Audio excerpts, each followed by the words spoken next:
तो दोस्तों सेवन की किचन में आपका फिर से स्वागत है। तो दोस्तों आज मैं आपके लिए क्या है, बहुत ही टेस्टी, बहुत ही यमी से चटपटी सी मशरूम की सब्जी। मशरूम की सब्जी बनाना बहुत ही आसान है। मशरूम देखने में जितने टेस्टी लगते हैं उतने खाने में भी और ही टेस्टी लगते हैं। तो अगर आपने इस तरह से एक बार मशरूम की सब्जी बनाई ना, तो आपके घर में सभी उंगलियां चाटते रह जाएंगे। तो चलिए करते हैं स्टार्ट। तो सबसे पहले हमने बाज़ार से ले लिए हैं मशरूम। तो ये 2-3 दिन हो गए थे दोस्तों, तो थोड़े काले पड़ना शुरू हो जाते हैं। मशरूम को जब भी लाएँ तो फ्रेश लाएँ और बना के जल्दी से ख़त्म कर दें, क्योंकि मशरूम फिर है काले पड़ना शुरू हो जाते हैं। तो इसीलिए इस बात का आप ध्यान रखिएगा कि मशरूम फ्रेश लेके आएँ। तो 1-2 दिन भी मत रखिएगा, क्योंकि कई बार टाइम नहीं होता तो रह लग जाता है 1-2 दिन। तो चलिए इसको इस तरह से कट कर लेंगे पहले तो बीच में से। तो इस तरह से बीच में से कट कर लेंगे और आप अपने हिसाब से कटिंग कर सकते हैं। तो दोस्तों मशरूम को जो है ना थोड़ा-सा मोटा ही रखिएगा, क्योंकि जब मशरूम बनता है ना तो बिल्कुल वो बिल्कुल जो है ना वो अ, बिल्कुल मैशी सा हो जाता है, बिल्कुल छोटा-सा हो जाता है। तो इसलिए आप ये बात का ध्यान रखिएगा। तो इस तरह से पहले इसकी डंडी का पीछे वाला पार्ट इसे काट देंगे। तो जब मैं लाया था तो दोस्तों ये भी बिल्कुल फ्रेश था। तो इसलिए मैंने ये 4 पार्ट में करा है। अगर आप चाहें तो 2 पार्ट में भी बना सकते हैं। तो ये देखिए थोड़ा-सा खराब हो रहा था, तो इसको हम साइड कर देते हैं। तो यहाँ पे ये मशरूम इसका जो पीछे के डंडी जो है ना वो फटना शुरू हो जाती है। तो टाइम से अगर आप बना लेना इसको तो ज़्यादा बेटर रहता है। तो इसका कटिंग कर लिए, तो इस तरह से इसे कटिंग कर लेंगे। तो चलिए इसे वॉश करते हैं। वॉश करना बहुत ज़रूरी है, क्योंकि बिल्कुल काले पड़ना शुरू हो गए हैं। तो वॉश करेंगे हम पानी के अंदर। तो दोस्तों एक तो वॉश करने का तरीका पानी के अंदर होता है, और अगर आप दूसरी तरह से वॉश करना चाहते हैं तो इसके ऊपर आप थोड़ा-सा मैदा डाल दीजिए। अगर आपको बिल्कुल ही व्हाइट करने हैं तो इस पे थोड़ा-सा मैदा डाल दीजिएगा। मैदा डालने के बाद उस पे मैदे को अच्छे से रब कर दीजिएगा, अच्छे से रगड़ दीजिएगा। उसके बाद इसको पानी में वॉश करेंगे तो ये और भी जो है ना व्हाइट हो जाएँगे। तो इस तरह से इसे रगड़-रगड़ के इसे वॉश करना है। तो चलिए इसे अच्छे से वॉश कर लेते हैं, और वॉश करना बहुत ज़रूरी है। तो दोस्तों ये प्रोसेस आपको 2 से 3 बार करना है। आप एक बार ये कर लीजिएगा, इसके बाद पानी को ड्रेन करके दोबारा इसको अच्छे से पा साफ पानी में वॉश करेंगे। 2 या 3 बार आप ज़रूर करिएगा। अगर आपके मशरूम थोड़े ज़्यादा काले हो गए हैं तो इसलिए। अगर आपके नॉर्मल हैं तो कोई बात नहीं, 2 बार में ही चलेगा, नहीं तो 3 बार तो आप वॉश ज़रूर करिएगा। तो यहाँ पे अच्छे से रगड़-रगड़ के वॉश कर लिया है दोस्तों मैंने। तो चलिए वॉश करने के बाद करते हैं इसकी सब्ज़ी की तैयारी। और यहाँ पे मैंने जो ले लिया है टमाटर, प्याज़ और शिमला मिर्च। तो ये कढ़ाई कढ़ाई मशरूम होता है, तो उसी तरह से बनाएँगे। तो शिमला मिर्च तो ज़रूर ही डलती है, कढ़ाई पनीर हो या कढ़ाई शिमला मिर्च हो, कुछ भी हो। तो ये प्याज़ हम लंबे-लंबे काट लेंगे। तो आप चाहें तो चॉप करके भी ले सकते हैं, आप करें चाहें तो ग्राइंड करके भी ले सकते हैं। तो वो वीडियो भी मैं आपके लिए लेके आऊँगा जिसमें मैं ग्राइंड करके बनाऊँगा, वो सब्ज़ी बहुत ही टेस्टी बनती है। ये मैं कढ़ाई पनीर जैसे स्टाइल में बना रहा हूँ, तो कढ़ाई मशरूम बनाऊँगा तो उसके हिसाब से बना रहा हूँ, तो उसमें खड़ा-खड़ा मसाला ही होता है। तो टमाटर भी उसके अंदर जो है ना वो लंबे-लंबे ही होते हैं, और प्याज़ भी इस तरह से ही होते हैं। तो चलिए इसे अच्छे से कट कर लेंगे। तो यहाँ पे मैं कट कर रहा हूँ इसे लंबे-लंबे में। तो दोस्तों इसकी ना पहले साइड की जो गठान होती है ना, ये इसको कटिंग कर ज़रूर कर लीजिएगा। इसको करने से क्या होता है कि आपके जो प्याज कटते हैं ना, फिर वो लच्छे वाले कटेंगे, बिल्कुल लच्छे वाले प्याज ही होते हैं। तो चलिए शिमला मिर्च को भी इस तरह से काट लेंगे, छोटा-छोटा काटें चाहे मोटा काट लें, तो आपके ऊपर है। अगर आप मोटा काटना चाहते हैं तो इसे आप मोटा भी रख सकते हैं। तो यहाँ शिमला मिर्च को भी काट लेंगे पूरा। तो इस तरह से इसे काटना है। तो यहाँ पे मैं टमाटर भी काट लूँगा। टमाटर दोस्तों चाहे आप अगर मन करे तो ग्राइंड करके भी कर सकते हैं, नहीं तो टमाटर भी ऐसे चॉप कर लीजिएगा। और टमाटर जो मैं काटूँगा ना वो छोटे-छोटे काटूँगा। तो इस तरह से पहले चाकू चलाएँगे और इसे अच्छे से छोटा-छोटा काट लेंगे। तो ये देखिए इस तरह से कटिंग करनी है इसकी छोटी-छोटी बिल्कुल। तो ये मशरूम की सब्ज़ी दोस्तों बहुत ही झटपट से बनकर तैयार हो जाती है और बहुत ही टेस्टी लगती है। एक बार मेरे स्टाइल से अगर आपने बनाई ना तो बहुत ही टेस्टी बनेगी। तो यहाँ पे शिमला मिर्च, प्याज और टमाटर मैंने काट लिया है। तो चलिए लेते हैं कढ़ाई। कढ़ाई में डालेंगे दोस्तों सरसों का तेल। मैं सूखी सब्ज़ी ज़्यादातर सरसों के तेल में बनाता हूँ। तो मैंने यहाँ पे तेज पत्ता लिया है और साथ ही में लिया है 2 लाल वाली मिर्च। सूखी मिर्च जो होती है वो लाल वाली मिर्च ले लेंगे। तो चलिए इसे अच्छे से मिक्स कर लेंगे, इसे फ्राई होने देंगे। इसे भुनने के बाद इसमें कटा हुआ प्याज डालेंगे और शिमला मिर्च भी डाल देंगे। तो पहले प्याज को भूनेंगे, प्याज भुनने के बाद इसमें शिमला मिर्च डालेंगे। तो जब भी आप दोस्तों सरसों के तेल में सब्जी बना रहे हैं तो सरसों के तेल को अच्छे से गरम कर लीजिएगा।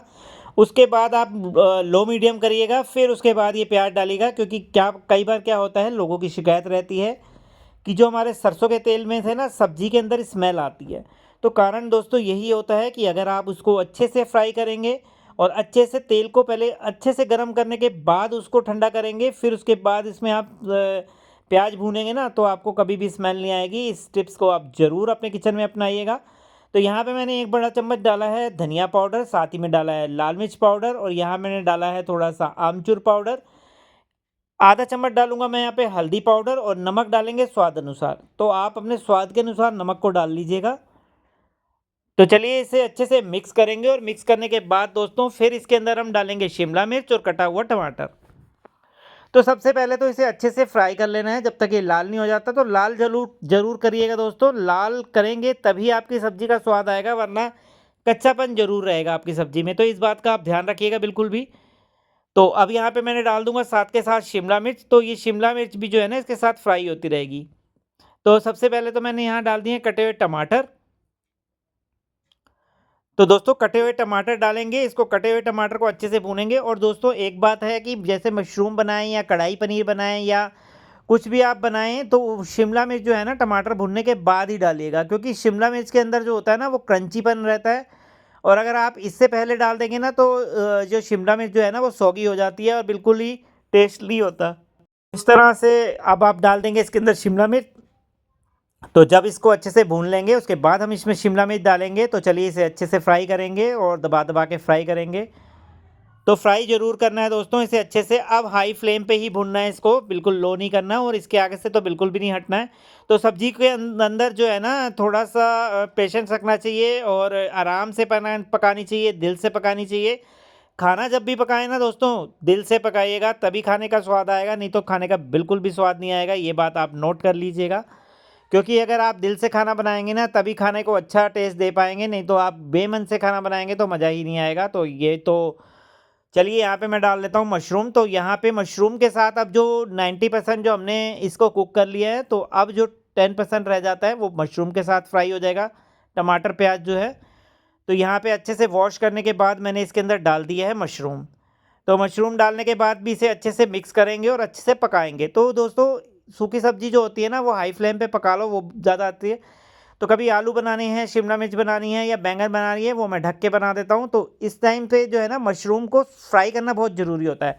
तो कई जो लोग होते हैं कि पहले वो ऑयल में फ्राई करते हैं, तो मैं यहाँ ज़्यादा ऑयल का यूज़ नहीं करता हूँ, क्योंकि घर की सब्जी है दोस्तों, हर किसी ने खानी है, हर रोज़ खानी है, रोज़ रोज़ बनेगी, तो ज़्यादा ऑयल तो फिर सेहत को नुकसान ही देगा। तो इसीलिए हम जो है ना कम तेल के अंदर बनाते हैं, ताकि कोई भी दिक्कत ना आए किसी को भी, और बहुत ही अच्छी रेसिपी रहे। तो चलिए इसे अच्छे से फ्राई कर लिया है, तो फ्राई करते हैं इसको अच्छे से। तो बस इसको भुनना बहुत ज़रूरी होता है दोस्तों, कभी भी कोई सब्ज़ी बना रहे हैं ना तो उसको भुनना बहुत ज़रूरी है। एक बार अगर आपने सब्ज़ी को अच्छे से भून लिया तो आपकी सब्ज़ी टेस्टी बनेगी बनेगी, 100% गारंटी है। तो ये देखिए, क्योंकि इसे अच्छे से फ्राई होना बहुत ज़रूरी होता है, तब तक फ्राई नहीं होएगी पकेगी नहीं तो कच्चापन रह जाता है। तो इसे अच्छे से भूनते रहेंगे, चलाते और अच्छे से इसे भूनते रहेंगे। तो बस भूनना बहुत ज़रूरी होता है। बस इस स्टेज पे अच्छे से भूनने के बाद फिर हम इसे ढककर पकाएंगे, क्योंकि हमारा मशरूम जो है वो गलना भी चाहिए। तो यहाँ पे मैंने हल्का सा फूड कलर का यूज़ किया है दोस्तों, इसलिए ये लाल दिख रही है। अगर आप चाहें तो रख सकते हैं, नहीं तो स्किप कर दीजिए। तो चलिए इसे ढककर पकाएंगे। अब पकाएंगे इसे 10 से 15 मिनट, बिल्कुल लो है हीट पे पकाएंगे, बिल्कुल हाई नहीं करेंगे। तो 10 मिनट हो चुके हैं, तो चलिए देखते हैं सब्जी बनकर तैयार हुई है कि नहीं। तो ये देखिए सब्जी ने बिल्कुल तेल छोड़ दिया है। तो बस इतना होना चाहिए कि सब्जी तेल छोड़नी चाहिए दोस्तों, जब तक आपकी सब्जी नहीं पकेगी जब तक आपका तेल नहीं छोड़ेगा। तो इस तरह से जब तेल छोड़ देगी तो आपकी सब्जी बनकर तैयार हो गई है। तो आप इसमें अगर ग्रेवी वाली रखना चाहते हो तो हल्का सा पानी भी डाल सकते हैं, और नहीं तो फिर आप सूखी सब्जी बना रहे हैं तो आप इस तरह से मशरूम की सब्जी जरूर ट्राई कीजिएगा, बहुत ही टेस्टी बनती है। तो लीजिए बनकर तैयार हो गई है बहुत ही टेस्टी सी यमी सी मशरूम की सब्जी। और कढ़ाई मशरूम होता है दोस्तों ये। और इस तरह की सब्जी अगर आपने घर में बनानी है तो मेरे चैनल को सब्सक्राइब और लाइक ज़रूर कीजिएगा, दोस्तों के साथ शेयर भी करिएगा, ताकि सब अच्छी अच्छी सब्जी बना सकें। तो बहुत ही कम मसालों में बहुत ही टेस्टी सब्ज़ी कैसे बनाएं, तो मेरे 7K किचन को एक बार फॉलो ज़रूर कीजिएगा, सब्सक्राइब भी करिएगा। अगर आप इंस्टाग्राम पे कर रहे हैं तो फॉलो कीजिएगा, यूट्यूब पे कर रहे हैं तो सब्सक्राइब कीजिएगा, लाइक कीजिएगा और शेयर कीजिएगा, ताकि आपके लिए मैं नई नई वीडियो लाता रहूँ। और बहुत ही आसानी तरीके से दोस्तों, जो लोग बैचलर रह रहे हैं उनके लिए कुछ ऐसी रेसिपी होती है जो टेस्ट भी दे सके और स्वाद भी आए और मज़ा भी आए। तो लीजिए, बनकर तैयार है बहुत ही टेस्टी मशरूम की सब्ज़ी।